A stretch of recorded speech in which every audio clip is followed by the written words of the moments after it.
최근 미국 상류층 사이에서 한 영상이 화제의 중심에 서 있습니다. 이 영상 하나를 구하기 위해 $10,000는 기본. 심지어는 웃돈까지 얹어 제시하는 이례적인 현상이 벌어지고 있습니다. 특히 주목할 만한 점은 평소 미국 주류 문화에만 관심을 보이던 상류층이 한국행, 비행기 표를 예매하는 사례가 급증하고 있다는 사실입니다. 무엇이 그들을 이토록 열광시키고 있을까요? 답은 바로 트로트입니다. 한때 한국의 특정 세대만 즐기는 장르로 여겨졌던 트로트가 지금 팝, 힙합, R&B 등 미국 주류 음악을 제치고 새로운 열풍을 일으키고 있습니다. 그리고 이 현상의 중심에는 한국의 가왕 나훈아가 있습니다. 50년이 넘는 세월 동안 한국 대중음악계를 이끌어온 나훈아가 이제는 대서양을 건너 미국 전역을 사로잡고 있는 것입니다. 왜 나훈아의 음악은 언어와 문화의 장벽을 넘어 미국인들의 마음을 사로잡을 수 있었을까요? 잠깐, 구독과 좋아요는 큰 힘이 됩니다. 시청자 여러분들은 나훈아 선생님의 노래 중 가장 좋아하는 음악은 어떤 음악이신가요? 다양한 의견 댓글로 적어주세요. 안녕하세요. 저는 제니퍼 클라크입니다. 뉴욕에서 음악평론가로 활동하고 있죠. 창문 밖으로 보이는 뉴욕의 스카이라인은 언제나 화려하지만 그 화려함 속에서도 가끔은 외로움이 밀려옵니다. 음악평론가라는 직업은 제가 어릴 때부터 꿈꿔왔던 일이에요. 다양한 음악을 분석하고 그 속에 담긴 메시지와 감정을 글로 풀어내는 일은 항상 저를 설레게 하니까요. 제 책상 위에는 항상 몇 개의 음반이 쌓여 있고 노트북에는 수십 개의 음악 관련 탭들이 열려 있습니다. 주로 클래식과 재즈를 다루는데 이런 서구 음악의 역사와 이론에 대해서는 꽤 자신 있는 편이죠. 하지만 아시아 음악, 특히 한국 음악에 대해서는 거의 아는 바가 없었어요. 물론 K-팝이라는 장르가 있다는 건 알고 있었지만 그저 화려한 퍼포먼스와 중독성 있는 후렴구 정도로만 생각했습니다. 가족들은 모두 시카고에 살고 있어요. 2명의 언니와 부모님이요. 1년에 2번 명절에만 만나는 게 전부입니다. 처음 뉴욕으로 왔을 때는 자주 연락했는데 점점 각자의 삶에 바빠지며 연락이 뜸해졌죠. 최근에는 한 달에 한 번 통화하는 것조차 어려워졌어요. 아마 서로 불편한 감정이 있어서겠죠. 특히 부모님은 제가 결혼하지 않고 커리어에만 집중하는 것에 대해 이해하지 못하시는 것 같았습니다. 매일 아침은 비슷한 루틴으로 시작돼요.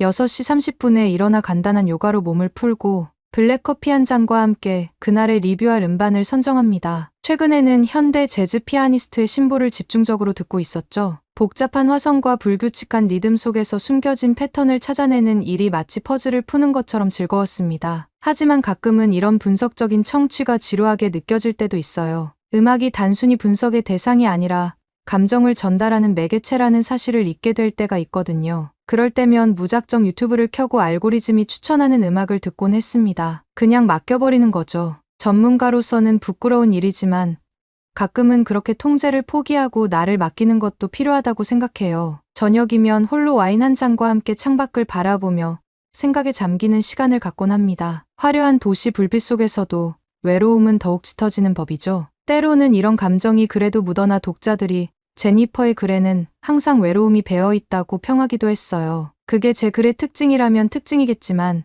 솔직히 그런 평가를 들을 때마다 마음 한구석이 아려옵니다. 그렇게 일과 외로움 사이에서 균형을 맞추며 살아가던 어느 평범한 화요일 저녁이었습니다. 그날도 여느 때처럼 글을 마무리하고 지친 몸을 이끌고 소파에 앉아 유튜브를 켰죠. 그리고 그때 알고리즘이 제게 나성의 가면이라는 낯선 제목의 노래를 추천했습니다. 호기심에 클릭한 그 순간이 제 인생에 예상치 못한 전환점이 될 줄은 전혀 몰랐어요. 그날 밤 클릭한 나성의 가면이라는 노래의 첫 음을 듣는 순간 뭔가 다른 느낌이 들었습니다. 경쾌한 리듬과 멜로디가 귀에 착 감기는데 어딘가 익숙하면서도 낯선 느낌이었어요. 새샘 트리오라는 그룹의 노래였죠. 한국어 가사를 이해할 수 없었지만 노래의 분위기에서 묘한 그리움이 느껴졌습니다. 영상 아래 친절하게 달린 영어 자막을 따라 읽으며 내용을 파악했어요. 나성에 가면 코리아타운 하늘공원에 올라가면 로스앤젤레스의 코리아타운, 그곳에서 느끼는 한국인들의 향수와 고향에 대한 그리움이 담긴 가사였습니다. 경쾌한 멜로디 뒤에 숨겨진 애틋함이 마음을 사로잡더군요. 평소라면 그냥 넘겼을 노래지만 그날따라 유독 마음에 와닿았어요. 아마도 제 안에 있던 외로움과 맞닿아서였을까요? 50번도 더 반복해서 들었던 것 같습니다. 호기심이 생겨 이 노래에 대해 검색해보기 시작했죠. 나성의 가면이 한국 교민들 사이에서 사랑받는 노래라는 사실을 알게 되었습니다. 나성, 즉 로스앤젤레스에 이민 와서 살아가는 한국인들의 이야기가 담겨 있었어요. 낯선 땅에서 힘겹게 삶을 일구면서도 고향에 대한 그리움을 잊지 못하는 이민자들의 애환이 담겨 있었죠. 이 노래가 제게 특별하게 다가온 이유는 아마도 저 역시 고향과 가족을 멀리하고 살아가는 일종의 이민자였기 때문일 겁니다. 비록 같은 나라 안에서의 이동이었지만 그 심리적 거리는 때로는 대양을 건넌 것만큼이나 멀게 느껴졌어요. 가족들과 소원해진 관계, 명절마다 찾아오는 그리움과 외로움, 이런 감정들이 어쩌면 나성의 가면의 주인공과 크게 다르지 않았는지도 모릅니다. 밤이 깊어가는 줄도 모르고 계속해서 같은 노래를 반복해서 들었어요. 그리고 문득 스마트폰 화면에 비친 제 얼굴에 눈물이 고여있는 것을 발견했습니다. 얼마 만에 흘리는 눈물인지 기억도 나지 않았어요. 음악평론가로서 수천 곡의 노래를 들어왔지만 이렇게 감정적으로 반응한 것은 정말 오랜만이었죠. 노래를 들으며 창밖의 뉴욕 야경을 바라보니 문득 이 화려한 도시에서 외로움을 느끼는 사람이 저 혼자만은 아닐 거라는 생각이 들었습니다. 각자의 사연을 안고 이 거대한 도시에서 살아가는 수많은 이민자들. 그들도 밤이면 고향을 그리워하며 이렇게 눈물을 훔치고 있을까요? 처음으로 한국 교민들의 마음이 조금은 이해가 되는 것 같았어요. 다음 날 아침, 평소와 다르게 제일 먼저 한 일은 나성의 가면을 다시 듣는 것이었습니다. 갑자기 한국 음악, 특히 이민자들의 정서를 담은 노래들이 궁금해졌어요. 전문 음악 평론가로서 새로운 장르를 발견했을 때의 그 설렘과 호기심이 가득했죠. 몇 시간 동안 관련 정보를 찾아보며 한국 대중음악의 역사와 트로트라는 장르에 대해 기본적인 지식을 습득했습니다. 특히 흥미로웠던 것은 트로트가 단순히 가벼운 대중음악이 아니라 한국의 근현대사와 맞물려 발전해온 장르라는 점이었어요. 일제강점기, 한국전쟁, 산업화 시대를 거치며 서민들의 애환과 삶을 담아낸 음악이었죠. 그리고 해외로 이주한 교민들에게는 고향에 대한 그리움을 달래주는 위로의 음악이기도 했습니다. 나성의 가면을 들으며 계속 유튜브를 탐색하던 중 추천 영상에 눈길을 끄는 제목이 보였어요. 고향역 나오나. 호기심에 클릭했죠. 그리고 그 순간 제 음악적 여정은 예상치 못한 방향으로 흘러가기 시작했습니다. 나훈아라는 이름도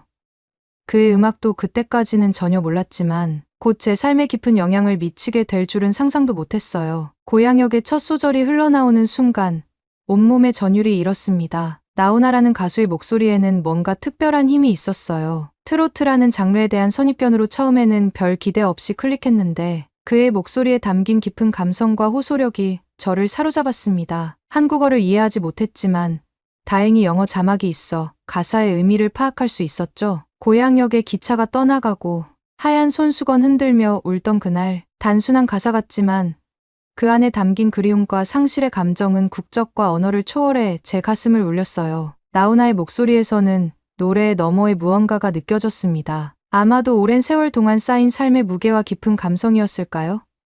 정확히 설명할 수는 없었지만 그의 노래는 제게 깊은 울림을 주었어요. 한 곡을 들은 후 알고리즘은 연이어 나훈아의 다른 명곡들을 추천하기 시작했습니다. 무시로, 홍시, 사나이 눈물, 하나하나 클릭할 때마다 더 깊은 세계로 빠져들어갔어요. 눈치채지 못하는 사이에 밤은 깊어갔고 시계는 이미 새벽 3시를 가리키고 있었습니다. 그런데도 멈출 수가 없었죠. 특히 무시로라는 곡은 제 심장을 쥐어짜는 듯했어요. 무시로 생각나는 사람 하나 있어. 끊임없이 떠오르는 그리운 사람에 대한 노래였죠. 자막을 통해 가사를 이해하면서 제 마음속에도 무시로 생각나는 사람들, 시카고에 계신 부모님과 언니들의 얼마나 오랫동안 연락도 제대로 하지 않았던가요? 바쁘다는 핑계로 혹은 서로 간의 작은 오해들로 인해 멀어져 버린 관계들. 이어서 들은 홍시는 또 다른 감동을 안겨주었어요. 까맣게 씨가 박힌 홍시를 통해 어머니의 사랑과 희생을 비유한 노래였습니다. 어머니가 자식을 위해 모든 것을 내어주고 자신은 홍시의 씨앗처럼 남겨진 모습을 그린 가사에 눈물이 났어요. 특히 철 들어가는 게 홍시 익어가는 것. 이라는 구절은 어머니의 사랑이 깊어갈수록 더욱 달콤해진다는 의미로 다가왔습니다. 제가 지금까지 당연하게 여겼던 어머니의 희생과 사랑을 새삼 깨닫게 해주는 노래였어요. 밤새 나훈아의 노래를 들으며 제 안에서는 묘한 변화가 일어나고 있었어요. 평소 서구 클래식과 재즈에 익숙했던 귀가 한국의 트로트라는 낯선 장르를 받아들이고 있었죠. 그리고 그 과정에서 발견한 것은 음악의 본질은 결국 감정의 전달이라는 단순하지만 중요한 사실이었습니다. 나훈아의 노래는 비록 한국어로 불려졌지만 그 안에 담긴 감정은 보편적인 인간의 감성이었어요. 다음 날 아침 눈을 떴을 때 제일 먼저 든 생각은 어젯밤 들었던 나훈아의 노래들이었습니다. 평소라면 아침 루틴대로 요가를 하고 커피를 마시며 일을 시작했겠지만 그날은 달랐어요. 노트북을 열자마자 나훈아에 대한 정보를 찾아보기 시작했죠. 대한민국의 국민 가수라 불리는 그의 50년 넘는 음악, 인생, 시대의 아픔과 기쁨을 노래해온 그의 행보가 흥미롭게 다가왔습니다. 특히 놀라웠던 것은 나훈아의 음악이 단순한 대중음악을 넘어 한국인들의 정서적 위안처가 되어왔다는 사실이었어요. 이민자들에게는 더욱 특별한 의미를 가진 음악이었죠. 낯선 땅에서 고향에 대한 그리움과 향수를 달래주는 정신적 지주와도 같은 존재였습니다. 미국 내한인 커뮤니티에서 그의 콘서트는 항상 매진을 기록했고 그의 노래는 교민들에게 큰 위로가 되었다는 이야기들을 읽으며 깊은 공감이 일었어요. 그날 하루 종일 일은 뒷전이었습니다. 마감이 다가오는 기사도 잠시 미뤄두고 오직 나훈아의 음악 세계에 빠져들었어요. 그의 대표곡들을 하나하나 들으며 그 안에 담긴 한국인들의 감성과 정서를 이해하려 노력했죠. 음악 평론가로서의 전문적인 호기심도 있었지만 그보다는 인간, 제니퍼로서 느끼는 감정적 공명이 더 컸던 것 같습니다. 나훈아의 노래를 발견한 지 일주일째. 저는 완전히 다른 사람이 된 것 같았어요. 평소 꼼꼼하게 짜놓은 일정표는 무시한 채 밤늦게까지 그의 노래를 찾아 듣는 일이 일상이 되었습니다. 특별히 감명 깊었던 영영과 잡초 같은 곡들을 반복해서 들으며 가사의 의미를 깊이 이해하려 노력했어요. 영영의 영영 내 곁을 떠나가도 영영 잊지는 못할 거야 라는 구절은 마치 저를 위한 메시지 같았습니다. 화려한 뉴욕의 도시 불빛 속에서도 성공한 음악평론가로서의 삶 속에서도 느껴왔던 그 심오한 외로움과 그리움을 노래는 정확히 짚어냈어요. 누군가를 향한 영원한 사랑과 이별 후의 애타는 그리움이 담긴 이 노래를 들을 때마다 저도 모르게 시카고에 있는 가족들 생각이 났습니다. 잡초에서는 인생의 역경을 이겨내는 강인함을 노래했는데 이 곡을 들을 때마다 다시 한번 제 인생을 돌아보게 됐어요. 비바람 불어도 흔들리지 않는 잡초처럼 어떤 어려움 속에서도 꿋꿋이 살아가는 인간의 모습을 담은 이 노래는 제게 큰 위로와 용기를 주었습니다. 음악평론가로서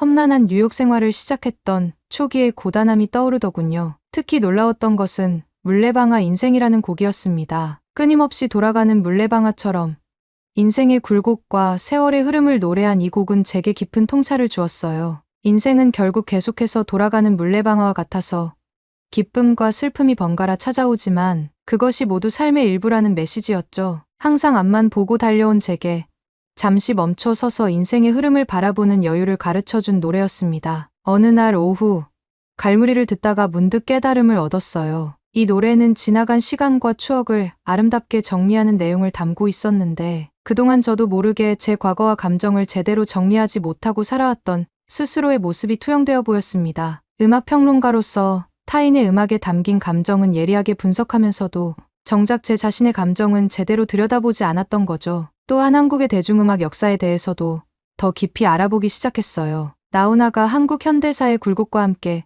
50년 넘게 대중과 호흡해온 전설적인 가수라는 것, 그리고 그의 음악이 단순한 오락이 아닌 민족의 정서를 담아내는 문화적 아이콘이었다는 사실도 알게 되었습니다. 나훈아의 음악이 특히 해외 교민들에게 어떤 의미였는지도 더 깊이 이해하게 됐어요. 낯선 땅에서 고향에 대한 그리움을 달래주는 정신적 위안처였고 한국인으로서의 정체성을 일깨워주는 귀중한 매개체였던 거죠. 이런 맥락을 이해하면서 단순한 멜로디와 가사 너머에 담긴 깊은 의미들이 더욱 선명하게 다가왔습니다. 전문 음악평론가로서 서구 클래식이나 재즈의 깊이와 복잡성을 높이 평가해왔던 제가 이제는 나훈아의 트로트에서도 그의 못지않은 예술적 깊이를 발견하고 있었어요. 단순해 보이는 멜로디 속에 담긴 정서적 깊이, 직설적인 가사 속에 녹아있는 인생의 지혜가 점점 더 깊이 와닿았습니다. 어느 밤 테스 형을 들으며 문득 궁금증이 생겼어요. 나훈아의 노래가 미국 내한인 커뮤니티에서는 어떻게 받아들여지고 있을까? 그래서 인터넷을 통해 로스앤젤레스와 뉴욕의 한인 커뮤니티 포럼들을 찾아보기 시작했습니다. 그곳에서 발견한 것은 나훈아가 단순한 가수가 아닌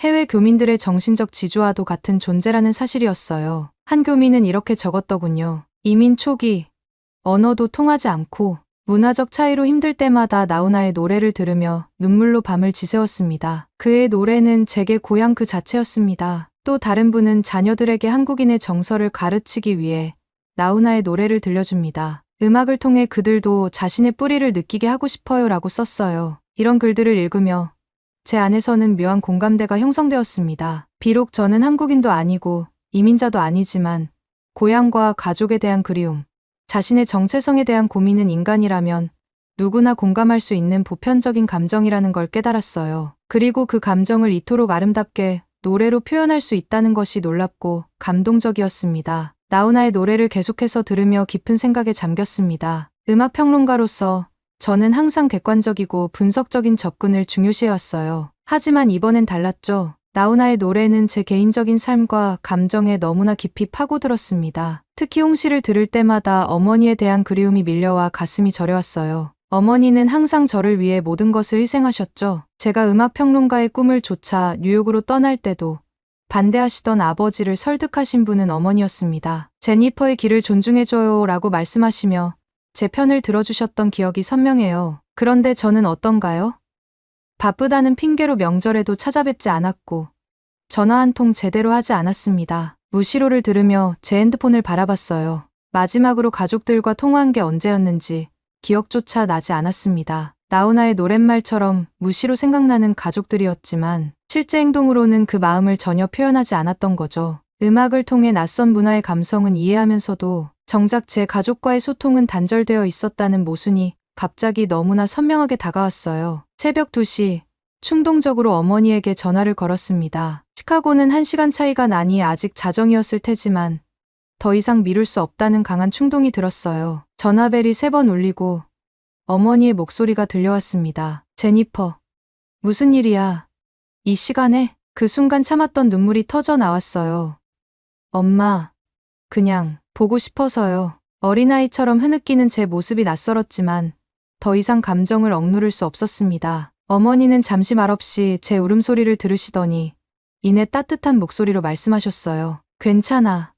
우리 딸, 무슨 일이 있어도 엄마는 항상 내 편이야. 그 한마디에 더욱 서러워졌습니다. 나훈아의 홍시에 담긴 어머니의 무조건적인 사랑이 제 현실에서도 그대로 이어져 있었던 거예요. 제가 연락도 제대로 하지 않아도 어머니의 사랑은 변함없이 그 자리에 있었습니다. 홍시처럼 익어가며 더욱 달콤해진 어머니의 사랑을 저는 그동안 얼마나 당연하게 여겼던가요? 다음 날 아침, 여느 때와 달리 상쾌한 기분으로 눈을 떴습니다. 오랜만에 가족과 대화를 나눈 후에 마음은 묘하게 가벼웠어요. 커피를 마시며 창밖을 바라보니 뉴욕의 풍경도 달리 보이는 듯했죠. 그동안 바쁘다는 핑계로 외면해왔던 내면의 목소리에 귀 기울이게 된 것은 아이러니하게도 낯선 나라의 낯선 음악 덕분이었습니다. 컴퓨터를 켜고 나훈아에 대해 더 깊이 조사하기 시작했어요. 그의 50년이 넘는 음악 인생, 시대의 부침을 겪으면서도 한결같이 대중의 마음을 사로잡아온 그의 이야기가 더욱 흥미롭게 다가왔습니다. 특히 그의 음악이 한국 교민들에게 어떤 의미인지에 대한 이야기들이 제 마음을 사로잡았어요. 미국 내한인 커뮤니티 포럼을 살펴보니 나훈아의 콘서트는 항상 최고의 이벤트로 여겨진다고 합니다. 고향의 정취를 그대로 전해주는 그의 노래는 이민자들에게 정신적 고향과도 같은 존재였죠. 한 교민은 이렇게 썼더군요. 나훈아의 노래를 들으면 갑자기 한국의 산과 강, 어머니의 손맛이 생각납니다. 이국 땅에서의 고단함을 잠시 잊게 해주는 유일한 위안입니다. 그 댓글을 읽는 순간 깊은 공감이 밀려왔어요. 비록 저는 한국인도 아니고 이민자도 아니지만 그들이 느끼는 그리움과 외로움은 제가 느끼는, 인간이라면 누구나 느끼는 보편적인 감정이었습니다. 가족과 멀리 떨어져 살며 느끼는 그리움, 고향에 대한 향수, 정체성에 대한 고민, 이런 감정들은 국적과 인종을 초월하는 것이었죠. 문득 생각이 들었습니다. 이런 경험을 글로 남겨야겠다고요. 단순한 음악 평론이 아니라 나훈아의 음악을 통해 제가 경험한 감정적 여정과 깨달음을 솔직하게 담아내는 글을 쓰고 싶었어요. 지금까지의 제 글과는 완전히 다른 접근 방식이었지만 그래도 시도해볼 가치가 있다고 생각했습니다. 노트북을 열고 타이핑을 시작했어요. 한국의 트로트 가수 나훈아를 만나다라는 제목을 적고 나성의 가면에서 시작된 제 음악적 여정을 솔직하게 풀어내기 시작했습니다. 평소보다 훨씬 감정적이고 개인적인 글이었지만 오히려 그래서 더 진실된 글이 될 것 같았어요. 글을 쓰는 동안에도 나훈아의 노래는 계속해서 흘러나왔습니다. 음악과 글쓰기가 이렇게 자연스럽게 융합되는 경험은 처음이었어요. 그의 노래를 들으며 글을 쓰니 마치 나훈아가 제 옆에서 이야기를 들려주는 것 같았습니다. 언어의 장벽을 넘어 그의 음악은 제게 깊은 영감을 주었어요. 글을 쓰기 시작한 지 일주일, 몰입한 나머지 식사 시간조차 잊을 정도로 열정적으로 작업했습니다. 평소의 음악 평론과는 완전히 다른 접근법이었어요. 이번에는 단순히 음악을 분석하는 것이 아니라 나훈아의 음악을 통해 제가 경험한 감정적 여정과 깨달음을 솔직하게 담아내고자 했습니다. 처음엔 나성의 가면에서 시작된 우연한 만남, 그리고 알고리즘을 통해 나훈아의 음악 세계로 빠져들게 된 과정을 서술했어요. 이어서 홍시, 무시로, 고향역 등 대표곡들이 제게 어떤 감동을 주었는지, 그리고 그 음악들이 어떻게 제 가족에 대한 그리움과 연결되었는지 솔직하게 풀어냈습니다. 글을 쓰면서 가장 어려웠던 부분은 한국 대중음악의 역사적 맥락을 이해하는 것이었어요. 특히 트로트라는 장르의 기원과 발전 과정이 생소했죠. 전문적인 자료를 찾아보면서 트로트가 단순한 대중음악이 아니라 한국의 근현대사와 맞물려 발전해온 독특한 장르라는 사실을 알게 되었습니다. 여러 음악사 자료들에 따르면 트로트는 일제강점기 시대에 시작되어 해방 이후 한국전쟁, 산업화 시대를 거치며 서민들의 애환을 담아낸 음악이었어요. 특히 나훈아는 이런 트로트를 예술적 차원으로 끌어올린 인물로 평가받고 있었습니다. 그의 음악에는 단순한 멜로디와 가사 너머로 깊은 감성과 철학이 담겨 있었죠. 글에 이러한 역사적 맥락을 담으려 노력했지만 제가 외국인이다 보니 미처 이해하지 못하는 부분들도 있었어요. 그래서 과감하게 몇몇 한국 음악 전문가들에게 이메일을 보내 도움을 청했습니다. 놀랍게도 대부분이 친절하게 응답해 주셨고 나훈아의 음악이 한국 대중음악사에서 갖는 의미에 대해 자세히 설명해 주셨어요. 그렇게 글을 거의 완성할 무렵 블로그에 초안을 올렸는데 예상치 못한 논쟁이 시작되었습니다. 일본인 네티즌들이 댓글을 통해 트로트는 일본의 엔카에서 파생된 장르인데 한국인들이 그 사실을 인정하지 않는다며 비판을 제기한 거예요. 심지어 일부는 제가 역사를 왜곡하고 있다는 주장까지 펼쳤습니다. 처음에는 당황스러웠어요. 제가 음악 역사에 대한 깊은 이해 없이 글을 쓰고 있는 건 아닌지 불안해졌죠. 하지만 이 논쟁이 오히려 더 깊은 조사의 계기가 되었습니다. 트로트와 엔카의 관계에 대한 학술 논문들을 찾아보고 한국과 일본 양국의 음악사 전문가들의 견해를 비교 연구했어요. 그 결과 트로트와 엔카의 관계는 단순한 원조 파생 관계가 아니라 복잡한 문화적 교류와 역사적 맥락 속에서 이해해야 한다는 사실을 알게 되었습니다. 일본 대중음악에 영향이 있었던 것은 사실이지만 트로트는 그것을 한국적 정서와 문화적 맥락 속에서 재해석하고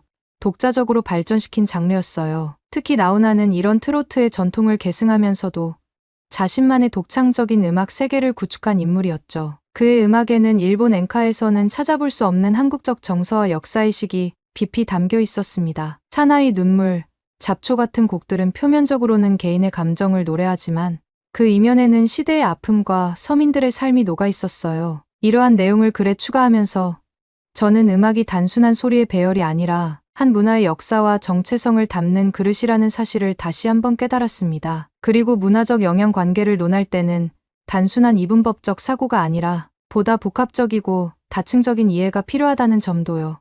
글을 마무리하며 저는 유튜브 알고리즘이라는 현대 기술이 어떻게 저를 나훈아의 음악으로 이끌었는지, 그리고 그 과정에서 제가 어떤 감정적, 지적 변화를 경험했는지 솔직하게 서술했어요. 나성의 가면에서 시작해 나훈아의 세계로 이어진 이 여정은 단순한 음악적 발견을 넘어 제 자신의 뿌리와 가족에 대한 재발견의 계기가 되었다는 점을 강조했습니다. 최종 원고를 검토하면서 이번 글이 제가 지금까지 써온 어떤 평론보다도 더 진솔하고 의미 있는 작업이라는 확신이 들었어요. 평소에 분석적이고 객관적인 접근 대신 음악이 한 인간에게 어떤 의미를 가질 수 있는지, 그리고 어떻게 문화적 경계를 초월하여 감동을 줄 수 있는지에 대한 생생한 증언이었죠.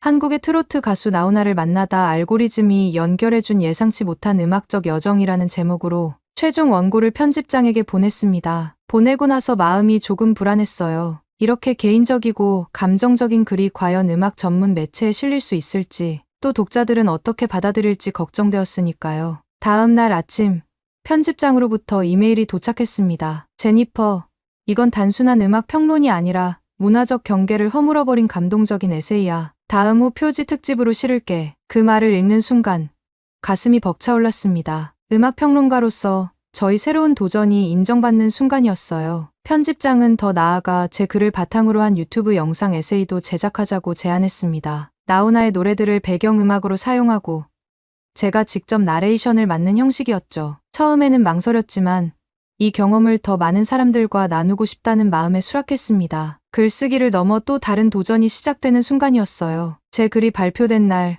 평소보다 일찍 일어나 노트북을 켰습니다. 온라인 매거진 첫 페이지에 실린 제 기사를 보는 순간, 묘한 긴장감이 몰려왔어요. 이제껏 수많은 음악 리뷰와 평론을 써왔지만, 이토록 개인적이고 감정적인 글은 처음이었으니까요. 독자들의 반응이 궁금하면서도 한편으로는 두려웠습니다. 점심시간쯤 이메일함이 알림으로 가득 차기 시작했어요. 독자들의 반응이 쏟아지기 시작한 겁니다. 처음 몇 개의 메일을 열어보았는데 놀랍게도 대부분 한국인 교민들이었어요. 제니퍼 씨, 정말 감동적인 글이었습니다. 우리의 마음을 이해해 주셔서 감사합니다. 나훈아 선생님의 음악을 이렇게 깊이 이해해 주시다니 눈물이 났습니다. 이런 메시지들이 계속해서 도착했죠. 특히 로스앤젤레스와 뉴욕의 한인 커뮤니티에서 제 글이 빠르게 퍼지고 있다는 소식을 들었습니다. 한 교민은 이렇게 썼어요. 미국인 음악평론가가 나훈아를 이해한다는 것 자체가 놀라운데 그 감동을 이렇게 아름답게 표현해 주셔서 정말 감사합니다. 당신의 글을 읽으며 고향에 대한 그리움이 더욱 커졌지만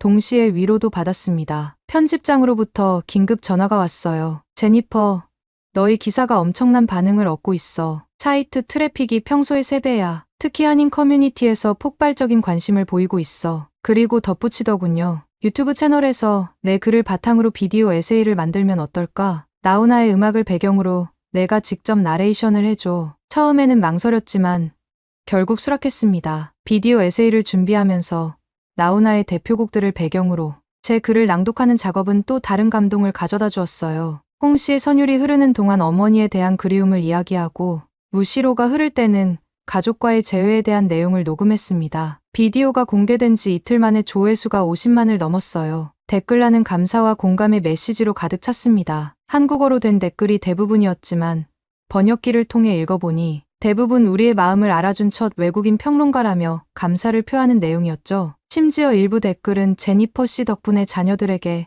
나훈아의 음악을 소개할 수 있었다며 세대 간 문화 전달의 다리 역할을 했다는 이야기도 있었어요. 놀라웠던 것은 한인 커뮤니티를 넘어 미국 주류 사회에서도 관심을 받기 시작했다는 점이었습니다. 몇몇 미국인 독자들은 한국 음악에 대해 전혀 관심이 없었는데 당신의 글을 읽고 나훈아의 음악을 찾아 들었다며 새로운 문화적 경험에 감사를 표했어요. 한 음악 교수는 음악이 어떻게 문화적 경계를 초월하여 공감을 이끌어낼 수 있는지 보여주는 훌륭한 사례라며 학생들에게 제 글을 추천했다고 합니다. 소셜미디어에서도 화제가 되었어요. 인스타그램과 트위터에서 샵나훈아 챌린지라는 해시태그가 생겨나 미국 내한인들이 나훈아의 노래를 부르는 영상을 올리기 시작했습니다. 그것이 나중에는 미국인들도 참여하는 흐름으로 확대되었죠. 서로 다른 문화적 배경을 가진 사람들이 나훈아의 음악을 통해 소통하는 모습은 정말 감동적이었어요. 한 달쯤 지났을 때 LA 한인회로부터 초청장을 받았습니다. 한인회에서 주최하는 한국 음악과 문화의 밤에 주요 연사로 초대해 주신 거예요. 처음에는 제가 한국 음악에 대해 강연을 한다는 것이 부담스러웠지만 이것이 더 깊은 문화적 교류의 시작이 될 수 있다는 생각에 수락했습니다. 행사장에 도착했을 때 300명이 넘는 청중이 기다리고 있었어요. 대부분 한인 교민들이었지만 상당수의 미국인들도 보였습니다. 강연을 시작하며 긴장했지만 나훈아의 고향역을 틀었을 때 객석에서 자연스럽게 따라 부르는 소리가 들려왔어요. 그 순간 긴장이 풀리면서 음악이야말로 진정한 보편적 언어라는 확신이 들었습니다. 강연에서 저는 단순히 나훈아의 음악에 대한 분석을 넘어 그의 음악을 통해 제가 경험한 개인적인 변화와 깨달음을 나누었어요. 가족과의 재회, 문화적 편견에서 벗어나는 과정, 그리고 진정한 음악의 의미를 재발견한 여정을 진솔하게 이야기했습니다. 강연이 끝나고 많은 분들이 다가와 손을 잡아주시며 고마움을 표현해 주셨어요. 그중 한 노부부는 눈물을 글썽이며 우리의 이야기를 이렇게 이해해 주다니 고맙습니다라고 말씀하셨죠. 그날 밤 호텔로 돌아오는 길에 깊은 감동과 책임감을 동시에 느꼈습니다. 제가 쓴 글이 단순한 음악 평론을 넘어 문화관의 다리가 되고 있다는 사실이 놀랍고 감사했어요. 동시에 앞으로도 계속해서 다양한 문화의 음악을 열린 마음으로 탐구해야겠다는 다짐을 하게 되었습니다. 나훈아의 음악을 발견한 지 석 달. 제 삶에는 많은 변화가 찾아왔습니다. 무엇보다 가족과의 관계가 회복되었어요. 매주 어머니와 통화하게 되었고 한 달에 한 번은 시카고의 가족들을 방문하기 시작했죠. 처음에는 어색했지만 차츰 가족의 소중함을 다시 깨닫게 되었습니다. 특히 아버지와의 관계가 크게 개선되었어요. 전에는 제 직업을 인정하지 않으셨는데 이제는 제 글을 프린트해서 친구들에게 자랑하실 정도입니다. 우리 딸이 문화의 가교 역할을 하고 있다며 자랑스러워하시는 모습에 가슴이 따뜻해졌어요. 음악 평론가로서의 시각도 완전히 바뀌었습니다. 이전에는 서구 음악만 중요하게 여겼던 편협한 관점에서 벗어나 이제는 전 세계 다양한 음악을 열린 마음으로 탐구하고 있어요. 글로벌 음악 여행이라는 새 코너를 시작했는데 독자들의 반응이 뜨거웠죠. 한인 커뮤니티와의 인연도 깊어졌습니다. 한국문화원의 초청으로 강연도 하고 지역 문화행사에 참여하며 소중한 인연들을 만들었어요. 처음에는 외국인이라 긴장했지만 오히려 더 따뜻하게 맞아주셨습니다. 가장 기억에 남는 경험은 로스앤젤레스 코리아타운 방문이었어요. 나성의 가면의 그 하늘공원에 올라가니 노래 가사 그대로의 풍경이 펼쳐졌습니다. 그곳에서 만난 한 노부부가 우리의 이야기를 알아주는 당신 같은 사람이 있어 행복하다고 하셨을 때 깊은 감동을 느꼈어요. 코리아타운의 작은 노래방에서 용기를 내어 무시로를 불렀던 것도 잊지 못할 추억입니다. 발음은 엉망이었지만 함께 노래하고 웃으며 문화적 경계를 넘어서는 소중한 경험이었어요. 뉴욕으로 돌아와 창밖을 바라보며 생각했습니다. 알고리즘이 추천한 한 곡의 노래가 어떻게 제 인생을 바꿔놓았는지, 그리고 그 과정에서 발견한 소중한 가치들에 대해요. 음악은 단순한 소리가 아니라 인간의 감정과 경험, 역사와 문화가 담긴 강력한 매개체임을 깨달았습니다. 이제 매일 밤 나훈아의 노래 한 곡을 들으며 하루를 마무리합니다. 홍시를 들으며 어머니를 생각하고 가족이 그리울 때면 무시로로 위안을 얻어요. 나성에 가면이라는 한 곡이 나훈아를 만나게 해주고 그 만남이 다시 제 가족을 만나게 해준 셈이죠. 오늘도 뉴욕 밤하늘을 바라보며 생각합니다. 외로움은 가끔 찾아오지만 이제는 그것도 삶의 일부로 받아들일 수 있게 되었어요. 나훈아의 노래가 가르쳐준 것처럼 모든 감정에는 때가 있고 그 모든 것이 우리를 더 완전한 인간으로 만들어간다는 것을요. 홍시처럼 인생도 시간이 지나며 더욱 달콤해진다는 것을 이제는 믿습니다.